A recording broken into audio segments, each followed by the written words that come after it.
It's our third part in the Let's Talk About Sex series here with Serena and Alice. I'm excited for today. We are going to take an angle that talks about, at least it tees us up for how you should evaluate products that you're considering.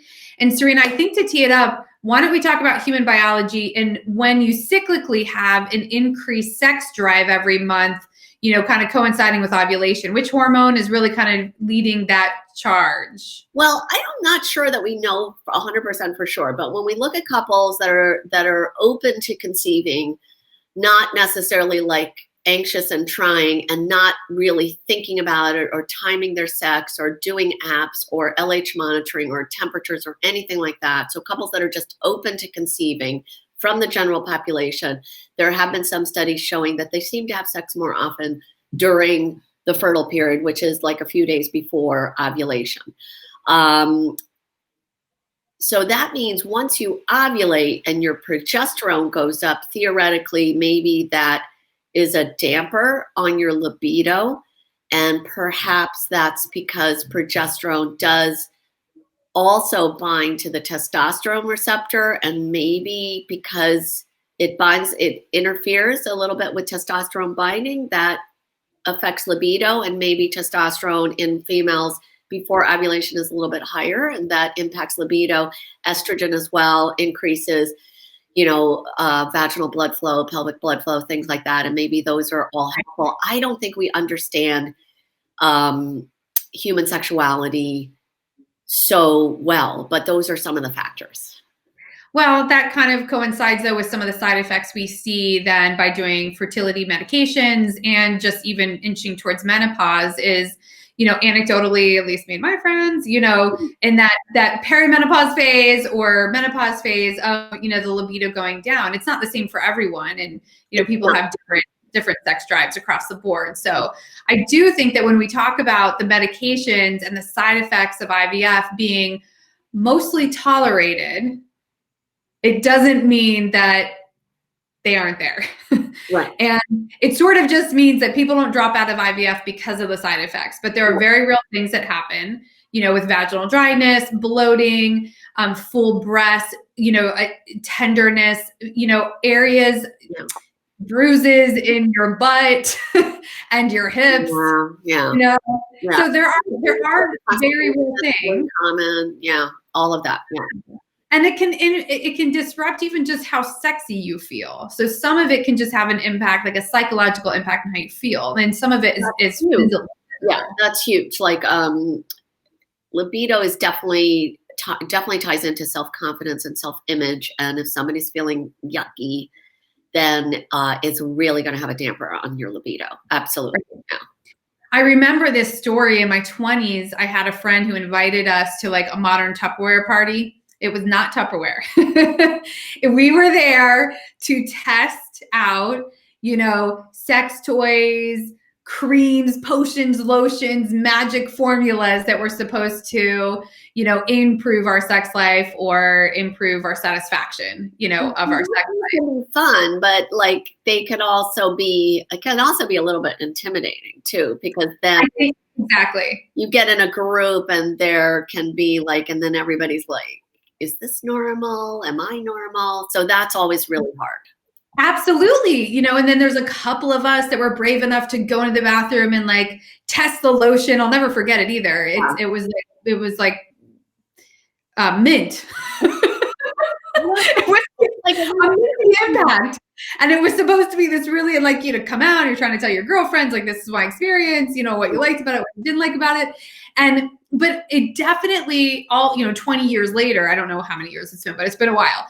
I do recall such variable levels of people's comfort and kind of talking about, of course, wine was involved, but not everybody's comfortable talking about it. Not everybody even knows their body enough to sort of know what it's okay not to feel comfortable talking about it, but what's not okay is the shame and secrecy, the lack of information, and the misinformation that's out there that causes people to feel bad about themselves or feel bad about their experience. So that's exactly what you have to fight. And like, so I did want to I did want to mention a couple like resources. I like, and not that like we're going to mention some things here, but these are not product endorsements. They're just like, hey, these are some things we thought were cool. Yeah, the things that we're stumbling upon that we think are helpful. Like Alice and I are not like trained or certified sex experts. Not at all. Exactly. But we obviously work in the field of women's health and wellness, and we do a lot of reading about this and connect with a lot of people and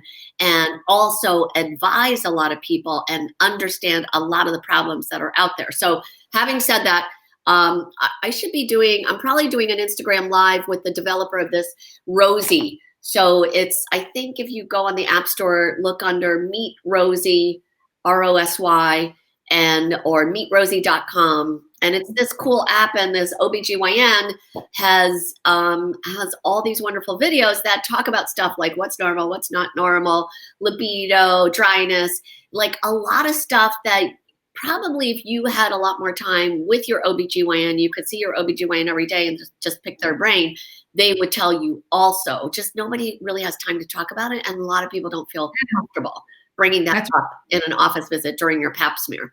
So and when you think about like the Monday motivation, I mean, our intent is to get you comfortable asking questions, comfortable talking about these things.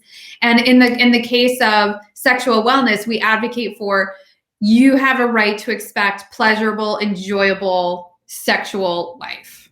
That's what you have a right for. And if there are things in the way of that.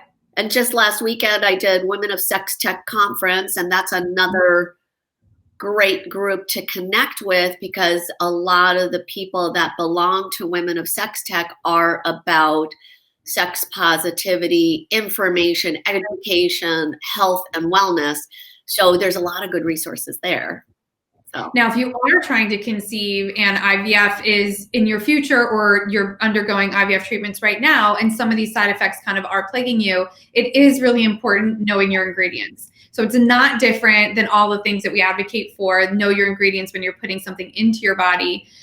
There's a couple of products, again, no product endorsement, it's more conversation. So, this is a company that was at one of the conferences Serena and I routinely go to, and it sounded so nice because it relieves vaginal dryness, it's hormone-free.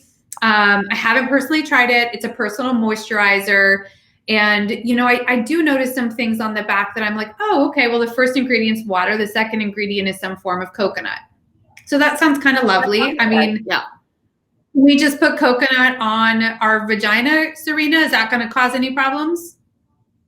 It could if you have an allergy, so we do have to be careful. We do have to be careful. So you have to be careful about allergens. There's a bunch of ingredients in here I don't know how to even pronounce.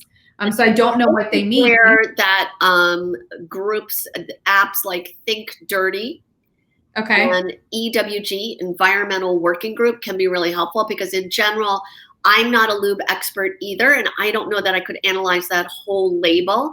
And these groups are developed specifically to educate you about labels and things like that. So when you're looking for a lubricant in general, you want it to be a pH that's close to your vaginal pH. That's like 4.5. Vaginas tend to be a little bit acidic. A lot of commercial lubricants tend to be alkaline, and so they can cause things like yeast vaginitis and bacterial vaginosis. A lot of vaginal products that are on the shelves are not regulated. So in the United States, you have to be really careful. I had somebody today who was really suffering, and she had used a commercial douche, and American College of OBGYN says absolutely no douching. Your vagina is supposed to clean itself, and yet people are making money off of these products in the United States. You're supposed to use water. You can use soap on the outside. Your vagina is supposed to clean itself. If you think something is wrong, you have to see the doctor. Probiotics can be helpful. I don't have specific recommendations, but you should clear things with your doctor. If you can eat yogurt with live cultures, that's one of the best sources for lots of lactobacilli, which you need a healthy population of lactobacilli to keep your vagina healthy. So again, the Think Dirty and the Environmental Working Group. I love that. Ingredients can really be helpful. And you want a lubricant that's sperm friendly and vagina friendly. So a good pH, and then paraben free, phthalate free, perfume free. Those are important.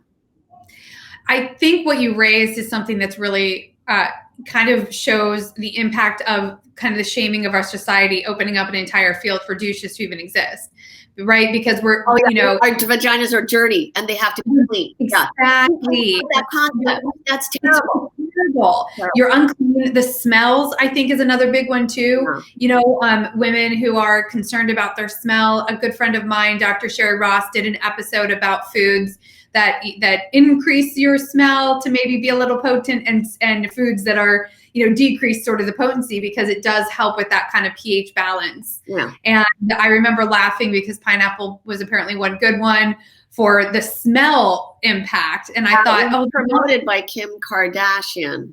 And I was like, gosh, don't tell our field to just eat pineapple. To a young reporter who wrote this cute article saying, our vaginas smell just fine. Thank you, Kim. I love that. Yeah. Because honestly, pineapple juice is very sugary. So, I'm not sure that's really going to be helpful. Right, exactly. So the point is it has opened up an entire market for, the douching market to even exist, right? So and then that's what we don't want. We want you to kind of, stand up for yourself and be comfortable in your own body. Specifically against douching, American College of OBGYN. Your doctor does not want you to do that. If you're concerned about your smell or you're itching or you're in pain, you need to talk to your doctor. Yeah, really good point. We'll close with a great book that you're reading that I'm going to pick up too, called Come As You Are. You're going to love it. You're going to love it. I can't wait to read it. Yeah. And so this is written by someone who's an expert in this space. We could even invite the author on the show. In this area, she teaches, and so she gets a lot of feedback from her students, but she has such an approachable, practical approach to, making your sex life better and understanding it, which is so cool. I wish that some of these things were introduced in sex education at much younger ages. I agree. I just wish that we could move in that direction, because as we see even on the Fertility Answers app platform, that there's such a lack of education, basic fertility, basic sexual education of people who are adults, working adults with jobs, with careers, with families.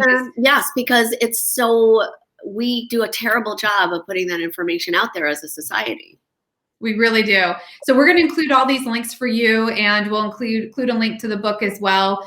Your Monday motivation is about empowering you to speak up, use your voice. One more person, Esther Perel. So if people don't know about Esther Perel, she goes at it from a very psychological point of view. She's I think a PhD psychologist. She does a tremendous amount of speaking and writing. I've read like all her books, and she's amazing. She's amazing. Wonderful. I would recommend her. Right, excellent. So we have a lot of homework for everybody to do.